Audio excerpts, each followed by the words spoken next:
Good evening, Bahamas. Coming up tonight on our news. A court injunction preventing government from tearing down any shanty towns after that August 10th deadline to move out. The opposition leader hitting out at the Minnis administration, saying the government didn't try hard enough to find a buyer for the Grand Lucayan. A new gaming patron tax is set to be implemented regardless of the ongoing tax study.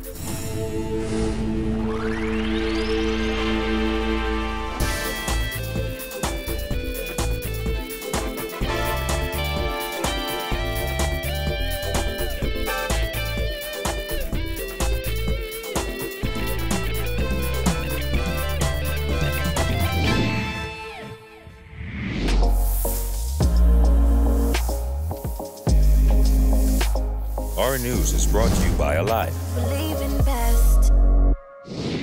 Welcome to our news and thanks for joining us. I'm Vonique Tude. Topping news tonight, residents of illegal communities throughout New Providence say they're grateful and relieved after government's shantytown eradication program hit a legal roadblock. On Saturday, Supreme Court Justice Cheryl Grant Thompson granted an injunction which prevents government from removing derelict structures after its August 10th deadline. Jared Higgs has the details. Now, we also spoke to residents of the Montgomery Avenue shantytown who say that they're grateful for the time added due to the injunction, especially for the young kids in the community. A lot of people needed some more time. At the same time, a lot of people already moved from the villages and some of the people ain't working and some of the elderly people can't afford it. So they needed some more time to be able to save up to get the first and last month and security deposit for the houses. Shantytown residents responding to an interlocutory injunction granted by Supreme Court Justice Cheryl Grant Thompson, which prevents the government from proceeding with planned demolitions of 9 shantytowns in New Providence, as well as plans to disconnect utility services in those villages. In a way, I feel a little relief, you know what I mean? Most of all this because of the kids. You see, they said my most relief about it is for the kids, you know what I mean? Because school right there is about to open. You see, they saying because a lot of these parents don't really have the funds to provide the needs for their kids. So imagine finding funds for apartments. So if you give me more time, I'd be glad for that. Because that's too quick. Right now, I look all about for hours. Plus, I old now. I don't have job. I ain't working. I'm 71. I ain't working. That's be bad for me. See my house right here. But if you give more time, thank God for that. The injunction, which was granted following a conference call on Saturday, comes following the approval of an application for leave for judicial review. Bringing the application were 177 residents of shantytowns from New Providence and Abaco. The judicial review application challenges the legitimacy of the Shantytown Action Task Force, stating that it lacks enabling legislation.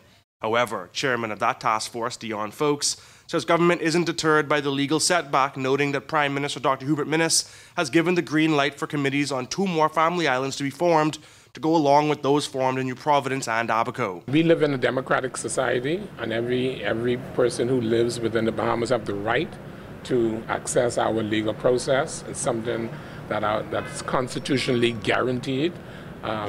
And I leave it to the courts to decide. It is unclear how long the injunction will remain in place, with Attorney General Carl Bethel and Attorney Fred Smith apparently disagreeing on certain statements made by the judge.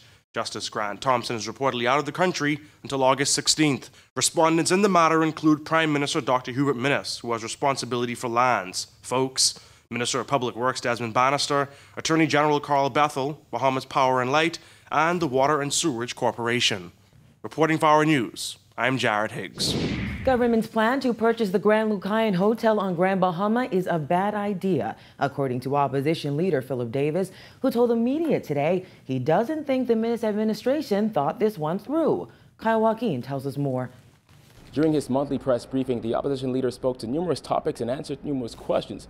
But it was the one on the Grand Lucayan and Grand Bahama where Davis didn't mince any words, saying the Minnis administration simply went about it the wrong way and didn't try hard enough to find a buyer.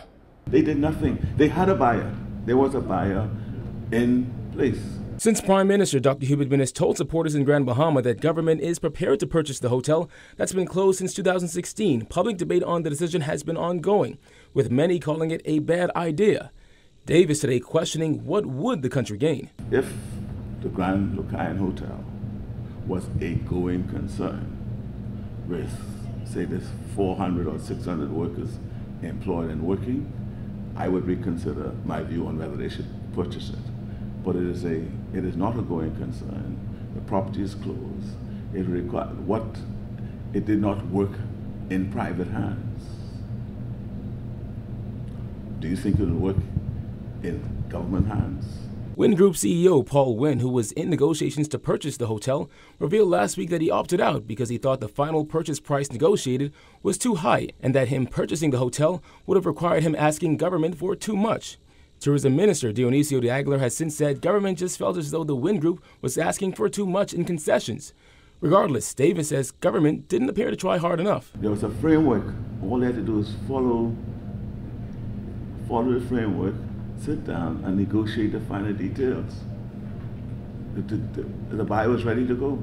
So what exactly would a Davis administration do if the PLP were in power? Our approach would be to find we'll find a buyer, incentivize that buyer, all right, and assist in identifying airlifts.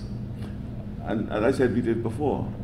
We brought Sunwing in, and the hotel was open. For Our News, I'm Kyle Joaquin. A controversial 5% stamp tax for gaming patrons is still set to take effect on Monday, according to Tourism Minister Dionisio de Aguilar. His comments come one day after FML CEO Craig Flowers asserted that government has extended that deadline for the implementation to September 1st. Jillian Gray has that.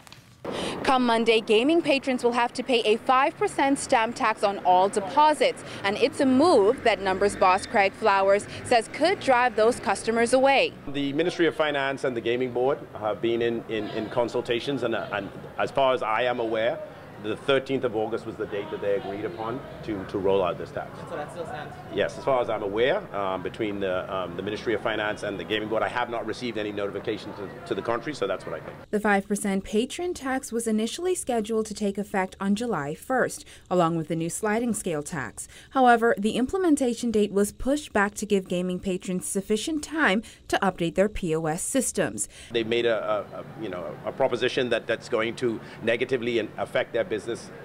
You know, everybody said that about the introduction of the VAT, 7.5%. And yes, there's probably a little dip to begin with, but people resume their consumption patterns. FML CEO Craig Flowers has predicted the patron tax could result in the loss of 1/3 of the gaming industry, thus driving down the revenue government expects to collect. Here's how the minister responsible for gaming responded to that warning. I mean, obviously we're concerned about every allegation or every proposal that is made by the gaming industry. We look into it. This is why we've decided, based on their suggestion, that we look further into it. That's why we're looking into it. The patron tax has been called a direct attack on the industry. When the new tax structure was announced back in June, several gaming operators announced layoffs. Since then, Island Luck CEO Sebastian has said his company will hold off on layoffs until the government completes its tax impact study. However, de Aguilar has said that tax study will have no bearing on the controversial sliding scale tax. Every tax gets changed, right? And no government is going to stand here and tell you that no tax will ever change. So we will look at it. We will look at all taxes as we do every year, or at the mid-year budget, or whenever we look at it, and we will tweak what we think needs to be tweaked. The tax impact study is set to be completed by the end of this month. Reporting for Our News, I'm Jillian Gray. Police on the hunt for the driver who struck a man walking along Graham Drive in Yellow Elder Gardens this morning, then kept going. Officials gave these details on the scene. This vehicle stopped for a brief moment and took off. We're appealing to anybody who would have seen this accident to come to the police and give us whatever information that they may have relative to this latest traffic fatality. So this is The victim is believed to be a resident of the area. Superintendent Marino Hines of the Road Traffic Division sent this warning to the hit-and-run driver. We will find you. So please use the dignity, the human dignity that you have, and come into us and speak with us so that we can bring some resolution to this matter. This morning's hit and run comes hours after a pedestrian was killed on Carmichael Road. Police say the victim was walking in the Boatswain Hill area at around 9:37 p.m. when he was hit by a 2012 Mercedes traveling east. However, as EMS personnel were tending to that victim, another accident occurred on that scene. EMS was giving the young man treatment, and some 30 minutes later, a 2000 Ford Expedition, also traveling east, ran into the ambulance giving the young man treatment. Before doing so, an officer was struck, who received superficial injuries and was taken to Doctors Hospital for further treatment. The young man in the ambulance succumbed to his injuries. The driver of both vehicles remained on the scene and are assisting police with their investigation. 2 New Providence men were charged in the magistrate's court on Grand Bahama today in connection with last month's robbery at John Bull. 30-year-old Cordon Coburn of Mangrove Avenue and 23-year-old Diego Carey of Soldier Road appeared before Deputy Chief Magistrate Debbie Ferguson and were charged with conspiracy to commit robbery. Coburn was also charged with possession of proceeds of criminal conduct, while Carey was also charged with receiving. The 2 men pleaded not guilty to the charges. According to police reports, 2 wig-wearing bandits committed a smash and grab at John Bull's Port Lucaya location on July 23rd, getting away with $900,000 in high-end watches. The 2 men were denied bail and remanded to the Bahamas Department of Corrections. That matter has been adjourned to October 4th. Still to come on our news, the health minister optimistic despite a threat by nurses. Plus, PMH unveils its newly renovated labor unit and maternity ward. Stay tuned.